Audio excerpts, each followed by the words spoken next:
Praise the lord. ఇశ్రాయేలీల యొక్క మొర మూలుగు ఆయన సన్నిధికి చేరింది.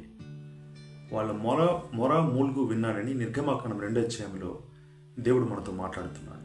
నిజంగా ఇశ్రాయేలీలు 430 ఏళ్ళు 400 సంవత్సరాలు పైబడి ఎన్నో చిత్రహింసలు వాళ్ళు అనుభవించారు ఐగుప్తులో.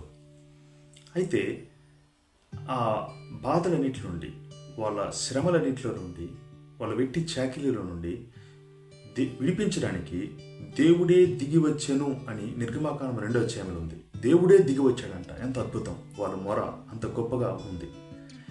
ఆ మొరను విని దేవుడు దిగి వచ్చాడు.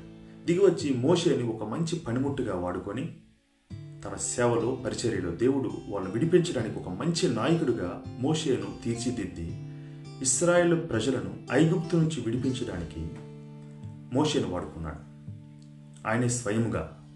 అయితే ఈ యొక్క ఇశ్రాయేలు ప్రజలను విడిపించడానికి దేవుడు చాలా కాలంగా వేచి చూశాడు. మోషేకు ఎంతో తర్ఫీదు ఇచ్చాడు, దేవుడు నడిపించాడు, ఎన్నో అద్భుతాలు చేశాడు ఐగుప్తులో. ఫరో ఎదుట ఫరోను భయపెట్టాడు, ఫరోను కొన్నిసార్లు కఠినపరిచాడు. చివరకు ఫరో యొక్క కాఠిన్యము ద్వారా ఫరోని అంతం చేయడానికి, ఆ యొక్క ఐగుప్తు సైన్యాన్ని నాశనం చేయడానికి మనందరికీ తెలిసిందే, ఆయన సముద్రాన్ని పాయలుగా చేసి అందులో ఆయన వాళ్ళని ముంచేశాడు, అంతం చేశాడు. అయితే వీటి పాఠం ఏంటంటే, ఇశ్రాయేలు ప్రజలు ఐగుప్తులో నుండి వాళ్ళు వచ్చేశారు, కానీ ఐగుప్తు యొక్క మనసును వాళ్ళు విడిచిపెట్టలేకపోయారు. చాలా బాధాకరం. అనేకులు దేవునికి వారిలో ఇష్టలుగా లేకపోయిరు అని ఉంది బైబిల్లో. అనేకులు దేవునికి ఇశ్రాయేలు ప్రజలు ఇష్టలుగా లేకపోయారు. కాబట్టి అనేకులు మార్గమధ్యంలోనే కూలిపోయారు. వాళ్ళ యొక్క పాపము, దేవునికి వ్యతిరేకముగా వాళ్ళు చేసే పనులు, దూడను చేసుకోవటం అయితే ఉంది, చాలా కార్యాలు వాళ్ళు దేవునికి వ్యతిరేకంగా చేసి దేవుని కోపాగ్నికి వాళ్ళు గురైపోయిన పరిస్థితులు ఉన్నాయి. అయితే ఐగుప్తు నుంచి విడిపించడానికి దేవుడే దిగి వచ్చాడు. అలానే లోకములో పాపములో కూరికిపోయిన మనకు, సాతాను బంధకాల్లో బంధించబడిన మన కొరకు, మనల్ని విడిపించడం కొరకు సాక్షాత్తు ఆ దేవుడు నీ కొరకు, నా కొరకు మనుష్య రీతిగా యేసు క్రీస్తు వలె ఈ లోకానికి వచ్చాడు. అయితే పాపము నుంచి, శాపము నుంచి విడిపించబడ్డాము అని మనం చెప్పుకుంటున్నాం. ఐగుప్తు నుంచి విడిపించబడ్డారని వాళ్ళ గురించి మనం చెప్పుకుంటున్నాం. ఎలా అయితే ఐగుప్తు వాళ్ళు విడిచిపెట్టారు, కానీ శారీరకమైన ఐగుప్తుని విడిచిపెట్టారు, భౌతికమైన ఐగుప్తుని విడిచిపెట్టారు, కానీ ఐగుప్తు మనసును వాళ్ళు విడిచిపెట్టలేకపోయారు. మనం కూడా లోకాన్ని విడిచిపెట్టామని చెప్పుకుంటున్నాం, శాపం నుంచి విడుదల పొందామని చెప్పుకుంటున్నాం, పాపము నుంచి విడుదల పొందామని చెప్పుకుంటున్నాం, కానీ ఆ లోకము యొక్క మనసును మనం విడిచిపెట్టలేకపోతున్నాం.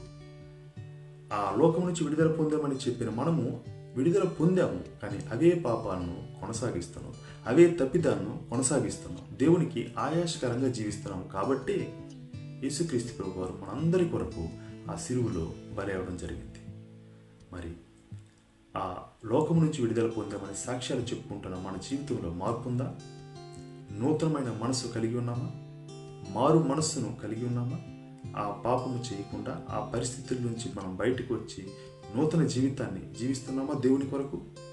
మనల్ని మనమే పరిశీలించుకుందాం, మనల్ని మనమే పరీక్షించుకుందాం. వాక్యాన్ని బోధించే వాళ్ళు కావచ్చు, సేవకులు కావచ్చు, వాక్య పరిచారకులు కావచ్చు, సండే స్కూల్ టీచర్లు కావచ్చు, సువార్థికులు కావచ్చు, ఇంటింటి పరిచారకులు కావచ్చు, ఎవరైనా సరే వాక్యాలు బోధిస్తున్న మనం, లోకం నుంచి విడిపించబడ్డామని చెబుతున్న మనము లోకాన్ని విడిచిపెట్టి నూతన మనసు కలిగి, నూతన హృదయం కలిగి, నూతన జీవితాన్ని దేవుని కొరకు జీవిస్తున్నామా? ఆ జీవితాన్ని అన్యజనులు గ్రహించగలుగుతున్నారా? అది ఖచ్చితంగా మనం పరిశీలించుకోవాలి, పరీక్షించుకోవాలి. ఒకవేళ అదే మనసును ఆనాడు ఇశ్రాయేలు ప్రజలు ఏదైతే ఐగుప్తు మనసును అదే కొనసాగించారు, మనము కూడా ఈరోజు అలాగనే ఉంటే ఇశ్రాయేలుకు మనకు ఎలాంటి తేడా లేదు. ఆ పరమ కణానుకు మనం వెళ్ళాలి అనుకుంటే ఖచ్చితంగా నూతన మనసును, నూతన హృదయాన్ని కలిగి ఉండాలి. కలిగి లేని పక్షములో ఆ కణాను వాళ్ళు చూడలేకపోయారు, ప్రవేశించలేకపోయారు. మనం కూడా ఆ పరమ కణాల్లోకి ప్రవేశించలేము. కాబట్టి లోకం నుంచి విడుదల పొందిన మనము, విడిపించబడిన మనము, యేసుక్రీస్తు యొక్క రక్తము ద్వారా కొనబడి మనం విడిపించబడిన మనము ఖచ్చితంగా నూతన మనసును, నూతన హృదయాన్ని, నూతన జీవితాన్ని కలిగి ఉండి యేసుక్రీస్తు ప్రభువుని లోకంలో మనం చూపించాలి. చూపించలేని పక్షంలో ఆ పరమ కణాల్లోకి మనం ప్రవేశించలేము. యేసుక్రీస్తు ప్రభువారు మరి త్వరగా వస్తున్నారు. నీవు సిద్ధమేనా? Praise the lord.